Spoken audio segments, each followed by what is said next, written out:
নওশাদ সিদ্দিকী, আপনার সময় 10 মিনিট। ধন্যবাদ স্পিকার স্যার।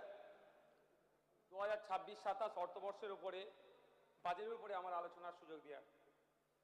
স্যার, প্রথমেই বলি 2026 নির্বাচনে বিজেপির পক্ষ থেকে যে ভরসার শপথ নামে যে প্রতিশ্রুতিপত্র দেওয়া হয়েছিল, এই বাজেটে আমরা দেখলাম অনেক কিছুই সেখানে এখনো অনুপস্থিত। যেমন স্যার বলা হয়েছিল চাকরির ক্ষেত্রে ইশতেহারে লেখা ছিল অতীতে বিলুপ্তি করে যে সমস্ত স্থায়ী সরকারি পদ পুনরায় চালু করা হবে, কিন্তু বাজেটে অস্থায়ী কর্মীদের স্থায়ীকরণের কোনো উচ্চবাচ্য দেখতে পেলাম না। হ্যাঁ স্যার, কিছু ক্ষেত্রে তাদের সাম্মানিক বেড়েছে, কিন্তু আবারও অনেক অস্থায়ী চুক্তিভিত্তিক যারা কর্মী আছে তাদের বাড়েনি।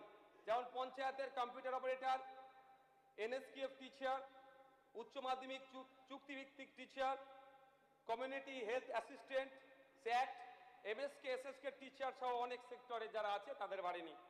স্যার, 2021 সালে ভারতীয় জনতা পার্টি তাদের প্রতিশ্রুতিপত্রতে তৃতীয় লিঙ্গের জন্য অনেক শব্দ খরচ করেছিল, কিন্তু এই 2026-এ এই অর্থের ঋণের বোঝা নেওয়ার পরেও একটা বড় বাজেট পেশ করেছে, কিন্তু সমাজে যারা তৃতীয় লিঙ্গের মানুষ তাদের জন্য কোনো শব্দ দেখতে পেলাম না। আমি আশা করব পরবর্তী সংযোজনীতে মাননীয় অর্থমন্ত্রী মহাশয় এই সমাজে তৃতীয় লিঙ্গে যারা আছেন তাদের জন্য বিশেষ প্যাকেজ বা কাজের ব্যবস্থা করবেন।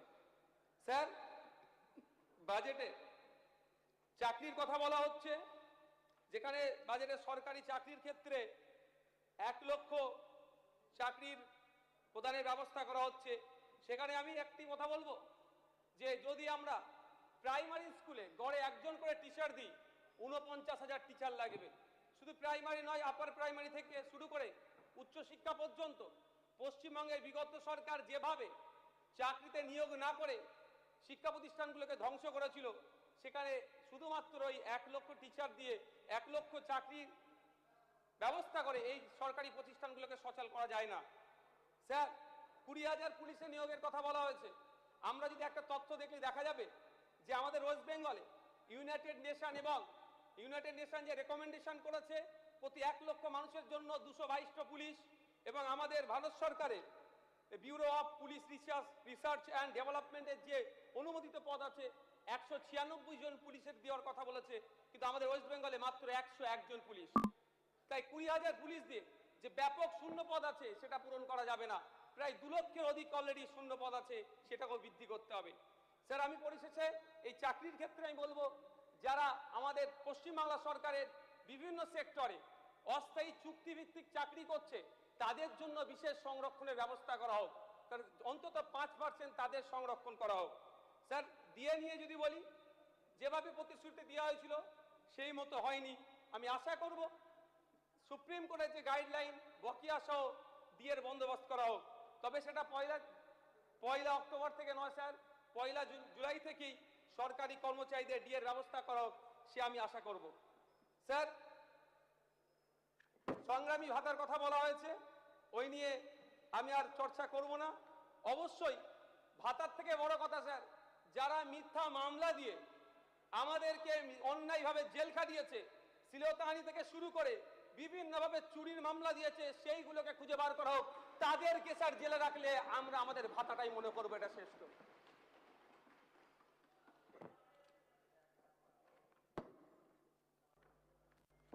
স্যার, আমার একটা অনুরোধ এটাই যে কিছু সংখ্যক মানুষ চুরি করেছে, সেই চুরির দায় পশ্চিমবাংলার 2 কোটির অধিক মহিলাদের ঘাড়ে চাপাবেন না। আমরা যেখানে তৃণমূল আছে আর দুর্নীতি হবে না, এটা আমরা কোনোদিনই ভাবতে পারি না।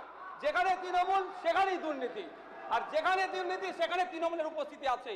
কিন্তু তারা লক্ষ্মীর ভান্ডারে দুর্নীতি করেছে বলে এমন জটিল ফর্ম তৈরি করে বিশেষ করে গ্রামীণ আর নিরক্ষর মহিলাদেরকে ফর্ম ফিল আপের জটিলতার দিকে ফেলবেন না। আমি অনুরোধ করব মাননীয় অর্থমন্ত্রীর কাছে, বুথ স্তরে, পঞ্চায়েত স্তরে, ওয়ার্ড স্তরে সরকারি কর্মচারীদেরকে দিয়ে ভেরিফিকেশন করে দ্রুততার সাথে এই অন্নপূর্ণা ভান্ডারের তাদের যাতে প্রকল্পের মধ্যে আসে তার ব্যবস্থা করা হোক। হ্যাঁ, এই নির্দেশনা দিক সরকারের পক্ষ থেকে যারা ভেরিফিকেশন করার দায়িত্ব নেবে তাদের এন্ড থেকে যদি কোনো গোলযোগ হয় তার রেসপন্সিবিলিটি তারা নেবে, তাহলে দেখলে দেখা যাবে একটাও ভুল ভেরিফিকেশন হবে না। যেখানে আপনার জিরো টলারেন্সের কথা বলছেন, দায়িত্ব তাদের হাতে তুলে দেয়, তাদের কাছ থেকে দায়িত্ব আপনারা বুঝে নেবেন। স্যার, উচ্চশিক্ষায় ড্রপ আউটের জন্য যে আপনি স্কিম নিয়ে এসেছেন অবশ্যই স্বাগত জানাবো, কিন্তু স্যার এখানে উচ্চশিক্ষা পর্যন্ত পৌঁছানোর আগেই উচ্চ মাধ্যমিকের স্তরে 2024 থেকে 2025 যদি তথ্য দেখি, এক বছরে প্রায় 3 লক্ষ ড্রপ আউট হয়েছে। তাহলে আমাদেরকে প্রথম মাধ্যমিক উচ্চ মাধ্যমিক স্তরেও যাতে ড্রপ আউট না হয় তারও পলিসি আনতে হবে। আর এই 50,000 টাকা এককালীন যে সহায়তার কথা বলা হয়েছে, আমি অনুরোধ করব স্যার এটা অন্তত 3টে পার্টে দেওয়া হোক।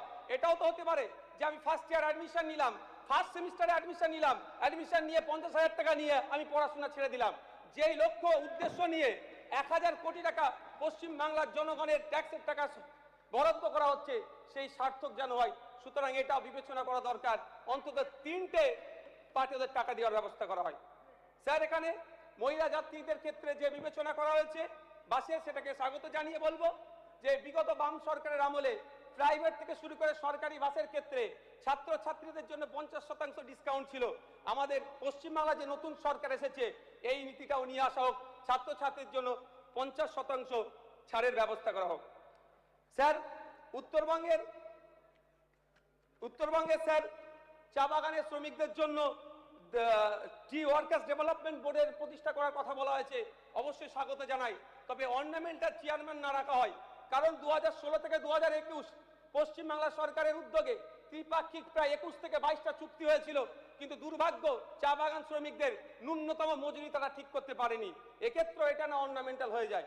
স্যার, আদিবাসী উন্নয়নের জন্য বিশেষ করে শিক্ষার দিকে যে ট্রাইবাল ইউনিভার্সিটির কথা বলা আছে, অবশ্যই এটাকে বিরোধিতার কোনো জায়গা নাই, কিন্তু একটা ইউনিভার্সিটি দিয়ে একটা গোটা সমাজকে শিক্ষা এগিয়ে নিয়ে যাবে আমি বিশ্বাস করি না।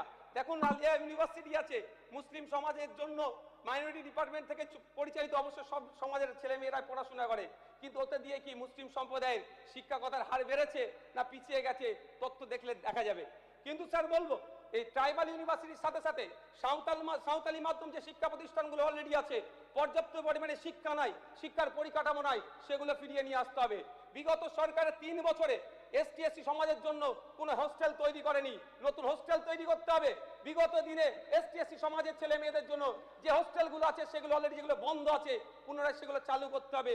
শুধু তাই নয় sir, Calcutta university, Jadavpur university, Presidency university, Rabindranath university সহ কলকাতা লাগোয়া যে ইউনিভার্সিটিগুলো আছে প্রত্যেকটা ইউনিভার্সিটিতে সাঁওতালি ডিপার্টমেন্ট খুলতে হবে, তাহলেই প্রকৃতপক্ষে জানবো আমরা এসটি সমাজের মানুষ উপকৃত হবে। স্যার, শুধু তাই নয়, পশ্চিম বাংলায় আমি আগেই বললাম যেখানে তৃণমূল সেখানেই দুর্নীতি, আর যেখানে দুর্নীতি সেখানেই তৃণমূল। স্যার, 80 লক্ষ আদিবাসী আছে, 1.5 কোটি ফেক এসটি সার্টিফিকেট প্রোভাইড হয়েছে। ওই 70 থেকে 80 লক্ষ ফেক এসটি সার্টিফিকেট বাতিলের জন্য কমিশন তৈরি করতে হবে। স্যার, আমার বলার সময়ও যদিও খুব একটা বেশি নয়, 10 মিনিটটা খুব কম হয়ে যাচ্ছে। আমি বলবো স্যার, এখানে একটা দেখছিলাম আপনার সরকারি উদ্যোগে স্যার একটা প্রজেক্ট নিয়ে এসেছে তীর্থযাত্রা ও ধর্মীয় পর্যটনকে সহজতর করার জন্য একটা রুট ম্যাপ তৈরি করেছে। স্যার, আমাকে 2 মিনিট দিতে হবে স্যার, রিকোয়েস্ট করছি স্যার, 2 মিনিট। আজকে পারবো না, আজকে স্যার 2 মিনিট স্যার। তৃণমূলের বিচারিতা আমি স্যার একটু বলতে চাই এখানে, মাইনরিটিদেরকে নিয়ে স্যার, মাইনরিটিদেরকে নিয়ে যে কিভাবে নামে স্যার শোষণ করেছে আমি স্যার বলবো। স্যার আমরা দেখেছি বিগত 3টে অর্থবর্ষ যদি দেখি প্রায় 15,000 কোটি টাকা মাইনরিটিদের জন্য বরাদ্দের প্রস্তাব রেখেছে, কিন্তু এন্ড অফ দ্য ইয়ার আমরা যদি দেখি দেখা যাবে সেখানে অ্যালোকেশন 50% করেনি।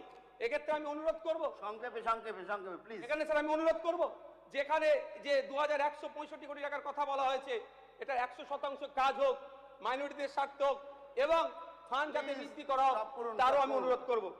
স্যার, আমরা